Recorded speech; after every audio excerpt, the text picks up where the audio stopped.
के झटकों से हिली धरती। उत्तर भारत में तेज भूकंप के झटके।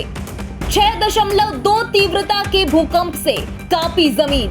यूपी समेत उत्तर भारत के कई हिस्सों में लोग आज दोपहर उस वक्त दहशत में आ गए जब 6.2 की तीव्रता के भूकंप से धरती थर्रा उठी। यूपी से लेकर उत्तराखंड और दिल्ली तक उत्तर भारत के कई हिस्सों में भूकंप के तेज झटके महसूस किए गए, जिसके बाद अफरा तफरी मच गई। लोग अपने अपने घरों, दुकानों और ऑफिसों से बाहर निकल आए। बताया जा रहा है कि भूकंप का केंद्र नेपाल के भटखोला से 5 किलोमीटर जमीन के अंदर था। नेशनल सेंटर फॉर सिस्मोलॉजी के मुताबिक भूकंप की तीव्रता 6.2 थी। झटके नेपाल के साथ ही भारत और चीन में भी महसूस किए गए। बात करें यूपी की तो राजधानी लखनऊ के अलावा मुरादाबाद, मैनपुरी, सीतापुर, लखीमपुर खीरी, पीलीभीत, शाहजहांपुर, बरेली, रामपुर, अमरोहा, बिजनौर और बदायूं में भी भूकंप के झटके महसूस किए गए।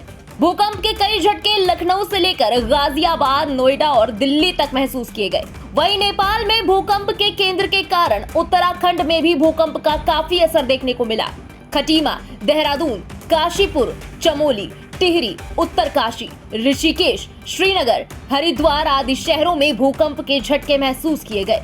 हालांकि भूकंप के कारण अब तक किसी भी तरह के जानमाल का नुकसान होने की खबर सामने नहीं आई है।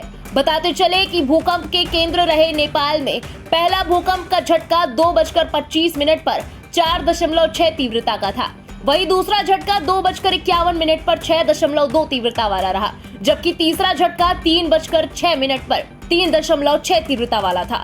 गौरतलब है कि इससे पहले यूपी की राजधानी लखनऊ, मेरठ, सहारनपुर, बुलंदशहर, कानपुर, गाजियाबाद, नोएडा, दिल्ली और एनसीआर समेत कई जिलों में इसी साल मार्च में भूकंप के झटके महसूस किए गए थे, जिनकी तीव्रता 3.2 थी।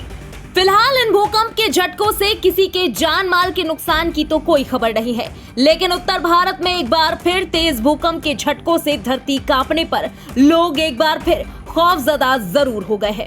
फिलहाल इस खबर में अभी के लिए बस इतना ही। देश और दुनिया की बाकी खबरों के लिए सब्सक्राइब करें इंडिया पब्लिक खबर के यूट्यूब चैनल को। बेल आइकन दबाना बिल्कुल ना भूलें ताकि चैनल से जुड़ी सारी लेटेस्ट अपडेट्स आप तक वक्त से पहुंच पाए।